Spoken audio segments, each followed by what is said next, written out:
Hi, welcome to the Grad Ireland Graduate Careers Fair for our final session of the second day of our rather unique 2020 event. This is I suppose, a wrap-up session that we just call it What Lies Ahead, and it's just I'll have to have a discussion about, for the class of 2020, what they can expect as they begin their career in this quite surreal, but in some ways, environment that is also filled with opportunity as well. So without further ado, I'd like to welcome our panel. We have Siobhan Scanlon, who's Early Careers Manager with Musgrave. And we have Emer Coffey, who's Vice President of Technology with Fidelity Investments. Thank you both for joining us here at the Grad Ireland Graduate Careers Fair. It's a pleasure to have you here. You know, we had an event, a session later on. We were talking about skills for graduates and what steps graduates can take. And like, there's so much uncertainty out there at the moment. Siobhan, I'll start with yourself. What's the likely, if a graduate is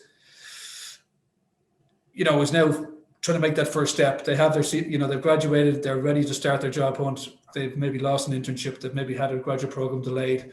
What are some of the practical steps they can take, to kind of position themselves best for their job hunt? And what's different for you guys this year in terms of what you're doing as we come into the autumn with the traditional, recruitment period? Okay, thanks, Rory. I came across this expression quite recently, although it's been around for quite a while, which is a VUCA world, which means we are in a volatile, uncertain, complex, and ambiguous times. And I mean, what comes to mind for me whenever you think of those things is the necessity for us to be resilient. I think all of us, our resilience is really being tested right now. So one of the biggest things I can say for graduates right now is to understand and to look after yourself. And to say, from a resilience perspective, what we mean by that as employers. What we mean is that it's that ability for you to look at, when you look at those challenges, when things go wrong, how do you pick yourself up and learn from them and to be able to move forward? So there are disappointing things happening, programs being postponed, internships being cancelled. Okay, well, what can you do with that opportunity that's there? Is there an opportunity for you to get involved in some voluntary work? Do you have entrepreneurial skills? Do you have a side hustle on the go? And so how do you look at the skills that you already have and to be able to bring those to the fore and to be able to talk about those skills that you're using and developing to potential employers when the opportunity does come up? The other thing that I suppose came to mind when I was thinking about my own experience in this many, many years ago when I left college, I wasn't really qualified for much, so I ran away to Spain for a few years. And when I did come back to Ireland, I was trying to look for work in a field that I had no experience in. So I actually took on a job for a 2-month contract. So you could say, sure, it's only 2 months, it's not going to go anywhere. That 2-month contract then turned into an opportunity for me where I became a permanent employee in a very different field than what I wanted to get into. So it is that piece of looking at the opportunities that come up, and while that might not be your ideal option right now, it's understanding what you can do and to be able to build those skills and to be able to understand the industry that you want to get into and build and the experience, and all the time understanding, okay, if I'm getting this, what will this bring me for the future? So I'd say really it's taking the opportunities that arise, and sometimes it's taking on the things that other people don't want to do. And that can give you really good understanding in terms of actually, they may not like it, I do like it, or I like elements of it. But it also gives you that opportunity to be able to say, I can do I can do this. It's now set me up. So I'm demonstrating to employers that I'm not afraid to graft, I'm not afraid to take on the challenges, and it'll put you in better standing when it does come to an interview process. You asked what was different for ourselves in terms of the application process this year. So I suppose COVID has impacted all of us. And so for us right now, the biggest impact, I suppose, has just been a bit of a delay in terms of our application window opening. So we would normally be open at this stage in recruiting. We will be recruiting for next year, but it'll be a bit later than the norm. So it'll be kind of mid to late October when we're opening. We'll have a longer application window. But certainly we are looking to bring our grads into our business in 2021. Our grads who started in 2020, they started from their bedrooms, from their homes, doing a remote induction, very, very different experience.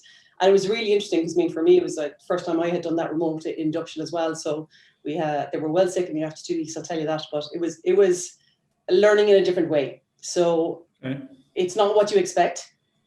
None of us expect this. None of us know what's going to happen at the end of the line. So it's really trying to roll with the punches and say, okay, it's not a great hand we've been dealt, but what can we make out of this, and to be able to then take account, take stock, to be able to say to an employer, this is where I'm at right now, and this is what I can bring to you.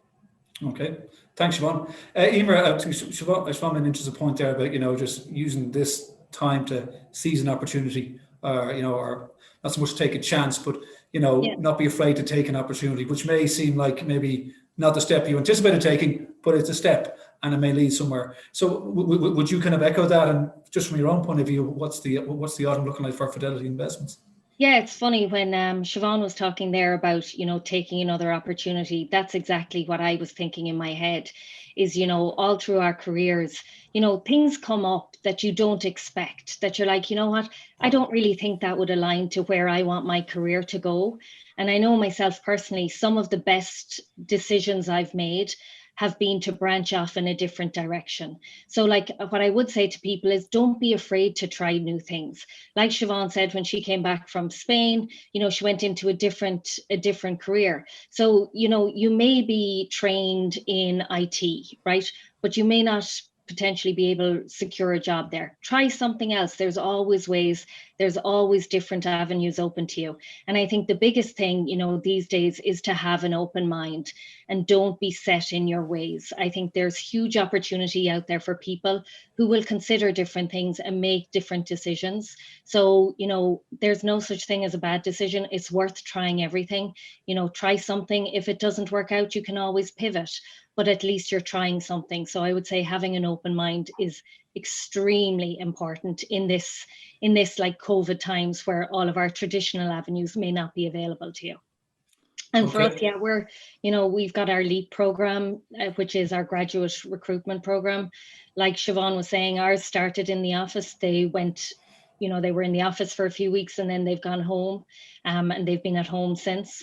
And, you know, we started our second run there a few weeks ago and they are going to be 100% virtually at home. So from, you know, a hiring perspective, you know, we're doing things differently. We're doing it all remotely. We're onboarding all of our associates remotely. So it's just a different way. We've had to change how we work, but it's been very successful and we're having great feedback from our associates. So it's going well. And Emer, as you said there about, you know, making the whole pivot, you know, and I suppose that leads to a question of, you know, a whole new career path, somewhat of a rebrand maybe in terms of what you want to be as a professional. What are some of the personal questions you would kind of maybe ask yourself if you're making that sort of a step? But when, you know, if you're sitting there talking to your housemates or your family, what sort of questions should you be asking yourself? Am I right to take this new path? So I think, you know, one question would be is, does it interest me? Is there something I can learn from it? Am I going to expand my knowledge? Because I think in this, you know, phase of your career, you're in early careers, I think the best thing you can do is try different things, expand your knowledge, expand, you know, what you now, and I'm talking from a technology point of view, Sure. I'm like, learn different technologies, try different things, you know, don't get stuck into the mindset of I'm doing Java and I'm going to stick at Java, you know, try different things. So if another opportunity comes along, you know what, ask those questions, you know, can I be flexible enough to move this? What am I going to learn?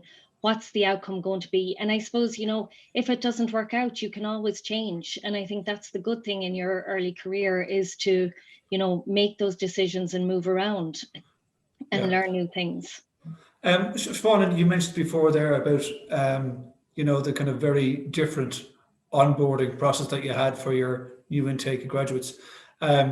But as I've heard today in other sessions and indeed yesterday, the whole realm of working virtually can be indeed a lot stranger to people like me, you know, and people who came before, rather than it may be to today's students and graduates. Are you impressed by the resilience and the adaptability of today's graduates and students to work in this environment? I'm looking at grads who joined us at the end of August, and as I said, we were 2 weeks basically online, just chatting to each other and going through different things. And the speed at which they adapted to working in that way, even acknowledging there is a disadvantage in the sense that you don't necessarily get to come into the on-site and experience the culture. But I suppose they were very proactive. Even before they started, there was many of them were talking to me saying, well, is there anything I can do to get to know the business before I start? Is there any technology you want us to be working on? I was like, guys, enjoy your summer. You'll be working once you're working. But there's a really proactive attitude coming through from that. So, I mean, they've adapted amazingly well. I mean, they've integrated into their teams and into working with them and getting into the informal coffee breaks and things like that. We've set up a schedule ourselves in terms of informal catch-ups just to make sure everything's going well. So from a technology perspective, I think graduates today, they're hugely, they may be daunted at first, but I mean, they'll catch on very quickly, and they will certainly be the ambassadors for the remote working side of things from that side of it. And then I think from a resilience perspective, they've had a lot thrown at them, same as everyone else. And I think for them, the grads I've seen coming through, they really are in terms of, okay, how can we make this work? I think that's a great attitude to have. And I mentioned earlier just about that growth mindset piece.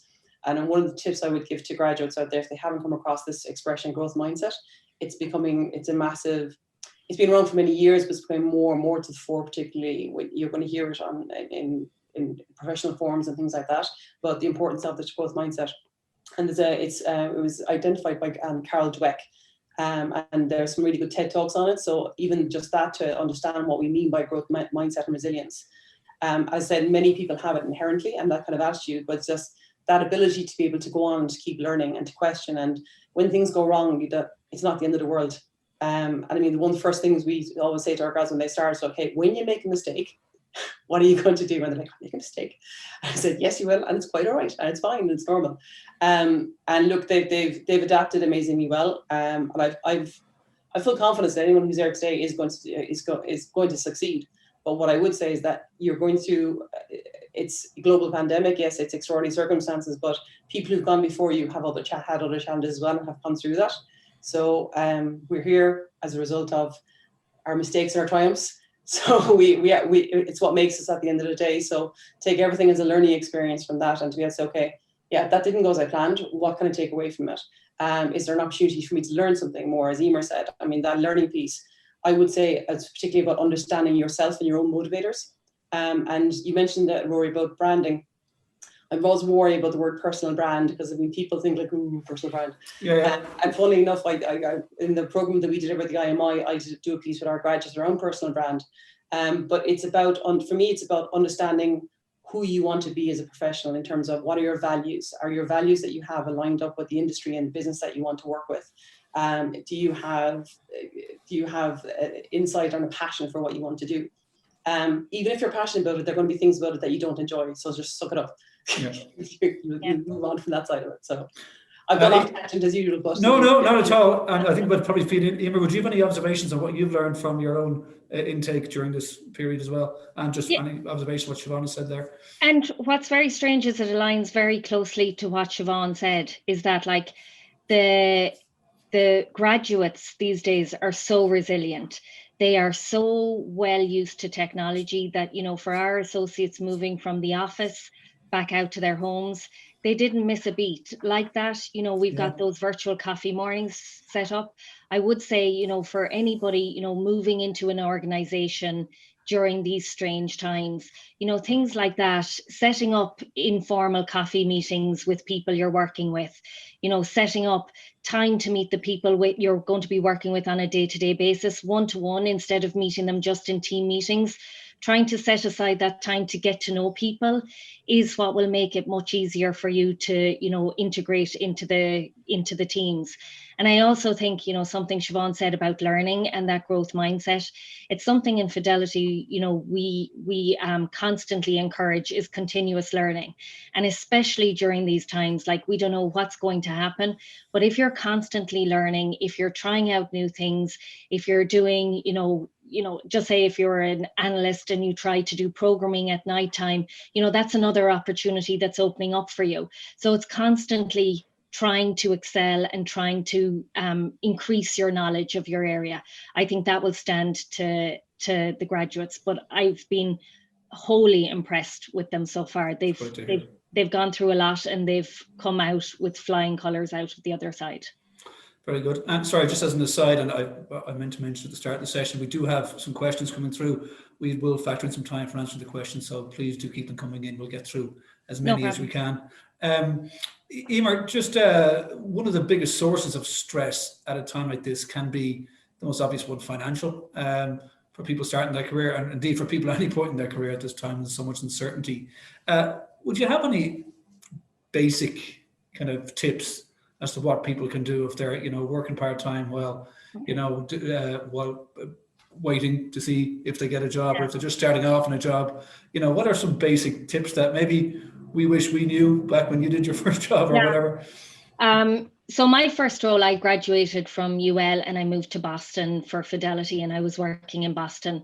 And I remember my manager at the time took me aside one day and he said, "I'm going to talk to you about budgeting." I was like, "Oh, for God's sake, I'm just off the plane.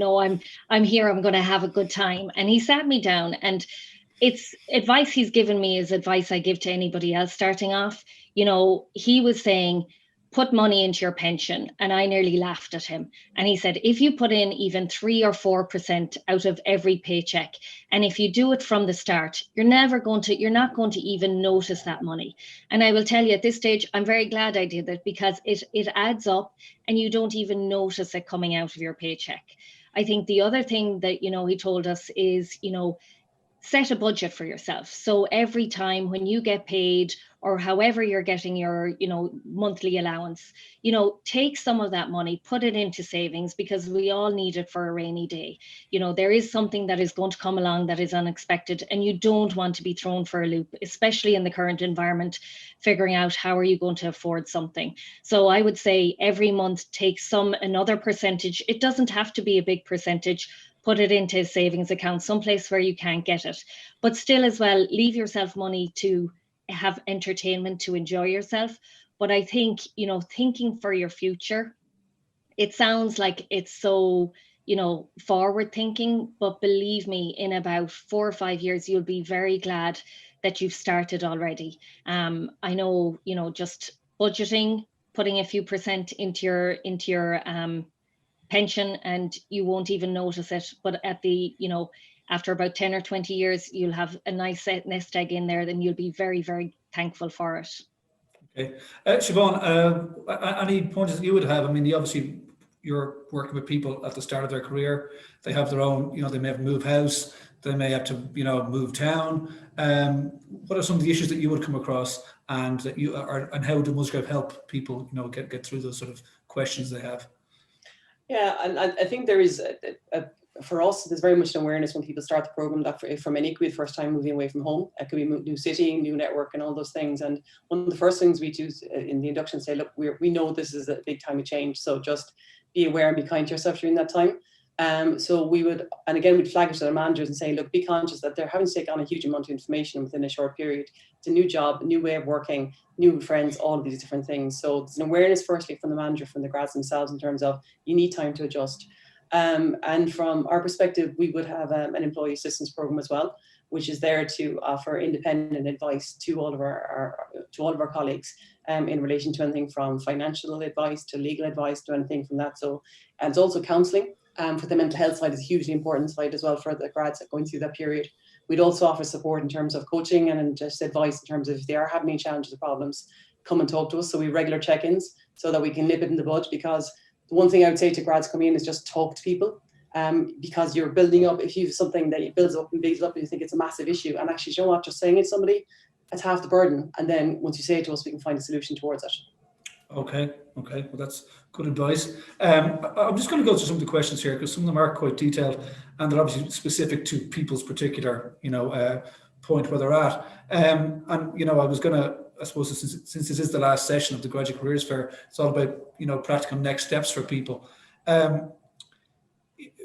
Emer, could I ask you, if someone, as one attendee here has said, what is the first thing you should do, or you could do, a practical thing you could do if you get a phone call saying you didn't get the job, you didn't get the internship, your program's been delayed? What would you advise, maybe one or two or three, maybe small practical steps you could take in terms of dealing with a setback? And that is a serious setback, professionally, personally. A couple of tips you might have. So I think the first thing I would do is try and find out from the company or whoever has told you, you're not going to be progressing into the next level of an interview. Find out reasons why not, because there may be something simple that you can change going forward. Maybe they said you didn't articulate, your point of view properly. That's something you can work on. So for the next time, you know what, you can fix that, or you can work towards getting that better. I think, if you get a setback, take a day or so to feel, sad, to sort of, acknowledge that, this isn't going to move forward. But then, you know what, you just sort of have to pick yourself up. You need to figure out, you know what, this didn't work out, but something else will work out for me. And just, I think keeping a positive attitude, especially these days, is very important. And again, you know, trying to look at all avenues. Don't just keep a narrow focus on, you know, how I traditionally look for roles or how I traditionally apply. Look around and see if there are any other opportunities around there. That's what I would say. Okay. Siobhan, if someone is, as a question has come in here, that that they've graduated in a sector that they found opportunities that have been curtailed due to the pandemic. I don't know what that sector is, but just generally speaking, if they have a good degree qualification, they want to apply it to an industry that they don't feel ready for yet. Is it looking for a conversion course should be your first protocol, or is it better to maybe try a network within the industry that you're curious about? Or what would a step be for you if you want to find out if that industry would be for this person? Yeah, I suppose the first question to ask yourself is, why did you go into that sector in the first place? What is it about it that appeals to you? And if it is a very specific sector and you really want to be in there, then there's a question in terms of, okay, well, networking, and how are you going to get the opportunity to be able to create the opportunity to get in some shape or form? It may not be through a graduate program, there may be other entry level roles to get in there. Connect with those people on LinkedIn and say, look, that you're hungry to get in there. Is there an unpaid internship? I don't think that's typical in Ireland, but there may be opportunities from that side of thing. If you're open to look at different sectors, I mean, for the vast majority of degrees, you've got a huge amount of transferable skills that you can take into other industries. So what I would say is that look at the industries that are out there. What appeals to you? What kind of environment would you like to work in? And then there are many programs, including ourselves, which take the majority of, we take all degree backgrounds for a majority of our roles. So we're not always pinned down to specific degree backgrounds. So there's opportunities for you to look into that side of it as well. Certainly, if it's something from a conversion courses or something that that would appeal to you, then do so. But I'm always wary of advising people just to go down further education just for the sake of getting further education. So if you invest, I mean, I'm a proponent of lifelong learning. I've gone back to college 3 or 4 times since I left the first time. And I would always recommend it, but only do it if something that you really think is going to give you value and going to get you to a place that you want to be in your career. Okay. And Emer, if that's a great point Siobhan made there, you know, only do it if you know, pursue further learning, if you know it's going to be right for you. For a lot of people, and there's a question here, someone, and I think another great point Siobhan made was that so many sectors are open to you if you're from a different sector. And I think people, you know, they can kind of forget about that they're in the financial sector, they're in the tech sector, they're in the life sciences sector, they're in the engineering sector. But these are skills that are in demand from a much wider array of industries. So what advice would you have for someone with a degree, but who genuinely doesn't know what career they want to pursue? They generally are just at a loss. Is it look at the broader sectors outside where your degree may be, or is it the further study route? What would maybe a first question to ask yourself? I would think try and talk to people in that industry. Like Siobhan said, so if you've decided you want to be in life sciences, like you said, you know, talking to people in that industry through LinkedIn, you know, people are very willing to share their knowledge with graduates. So, you know, try and understand, is that really where I want to go? Is this, you know, role where I started in business because I really didn't know what I wanted to do.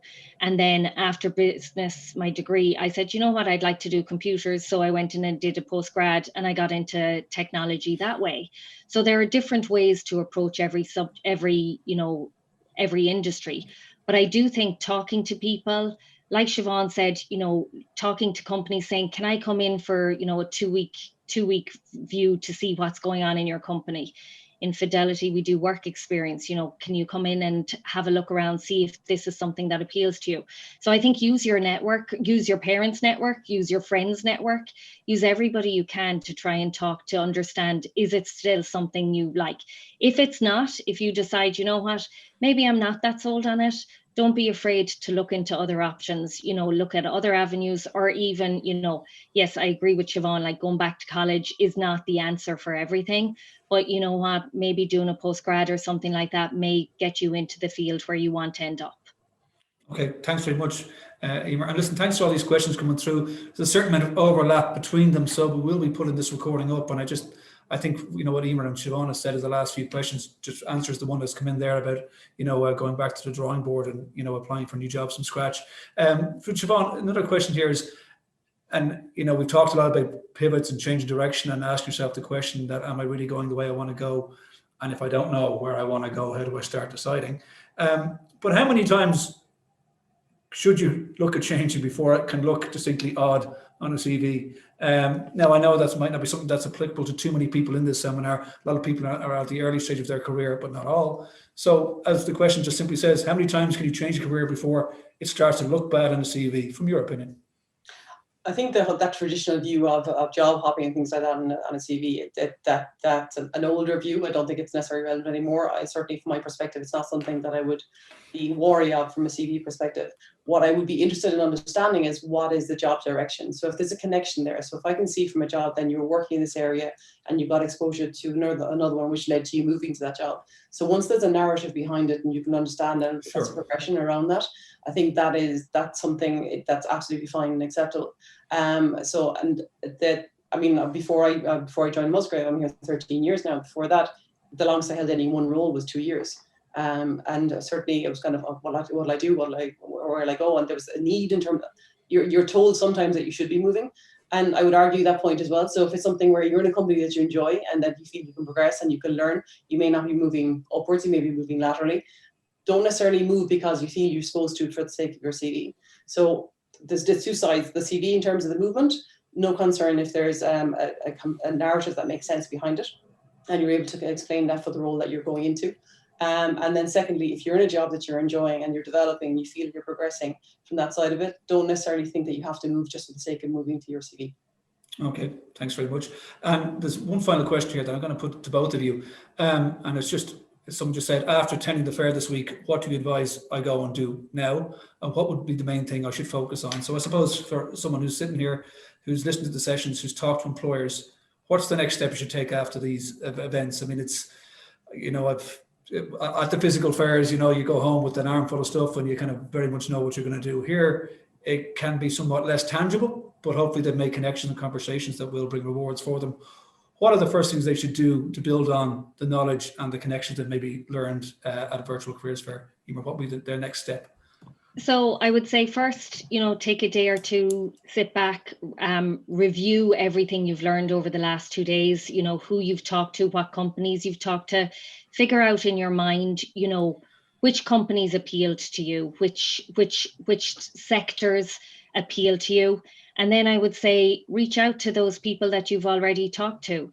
And if there was one sector that totally, you know, got your interest, find out more about that sector, find out about, you know, the companies you met over the past few days, find out other companies in that industry that may be available, you know, do your research and keep reaching out. And I think in this environment, you know, networking or reaching out, learning as much as you can and finding out about potential opportunities, that's the way to do it. It's hard and it is probably pushing a lot of people outside of their comfort zone, but I think it will stand to you in the long run and hopefully maybe an opportunity might come out of it. Thanks very much, Emer. Siobhan, any closing thoughts on what the next step should be for someone after the graduate careers fair? Yeah, I echo everything that Emer said there in terms of just understanding the industry and the companies that you wanted to connect with. Use LinkedIn; it's a great tool from that side of things. The additional piece I would say, okay, well, what resonated with you from a personal perspective? And I suppose for me, one of the reasons why I work in Musgrave is that the company values are very similar and very much aligned to my own. So there are reasons why I enjoy working here. And I think for a lot of people, when you talk to them, if you understand what drives you and understanding, do you like working in a fast-paced environment? Do you like the values that go with that industry? Those kind of questions are important as well to ask, and not necessarily just in terms of what's the best paying job that's out there. So just think about that from a personal development in terms of what will you get from that side of it. The other thing is just to think about, okay, well, what would happen if everything goes right? What's the outcome? But also, what if things go wrong? How will I pick myself up? And how will I deal with that? So that's, again, part of that growth mindset piece, to be able to say, okay, if something does go wrong, then, and look, if you put out X amount of applications, then you may get rejections. If you get them all, absolutely fantastic. But just be able to say, okay, well, what approach am I going to take if I do get a knockback? And is that really testing my interest for that area?